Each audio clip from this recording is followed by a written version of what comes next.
நான் எல்லாருக்குமே சொன்னதுக்கு அப்புறம் தான் எனக்கு டிப்ரஷன் இருந்ததே தெரியும். யாருக்குமே வந்து என்ன பார்த்த உடனே யாருக்கும் தெரியாது. கண்டுபிடிக்க முடியல. நான் வெளியில வந்து கேமரா முன்னாடியோ, மக்கள் முன்னாடியோ, ஃபேமிலி பீப்பிள் முன்னாடியோ பிலுபிலுன்னு அழுற பொண்ணெல்லாம் நான் கிடையாது. உள்ளுக்குள்ளேயே வச்சுப்பீங்க நீங்க. எனக்கு கடவுள் முன்னாடி அழுவேன்.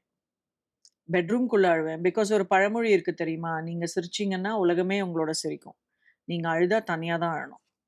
ஸோ எப்பவுமே இந்த சோகம் அப்படிங்கிறது வந்து இட்ஸ் நாட் ஃபேன் ஃபேவரைட்லாம் கிடையாது. சும்மா உட்காந்து அழுதுகிட்டு. அது வந்து நம்ப கண்ட்ரோல் பண்ணி, நம்மளால அதுக்கு என்ன சொல்யூஷன் கொண்டு வர முடியும்னு பார்க்கணும் தவிர, வெறும் புலம்புறதுல என்ன பிரயோஜனம் இருக்கு?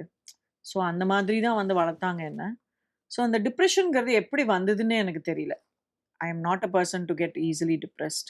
சைக்கியாட்ரிஸ்ட், சைக்காலஜிஸ்ட் இவங்க கிட்டலாம் போனப்போ, கிளினிக்கல் டிப்ரஷன்னு ஒரு கண்டிஷன் இருக்கு. I was not clinically depressed. டிப்ரஷன்ங்கிறது ஒரு கண்டிஷன் எப்படின்னா, காரணமே இல்லாம டிப்ரஷன் ஆகும்போது தான் டிப்ரஷன் ப்ராப்ளம்.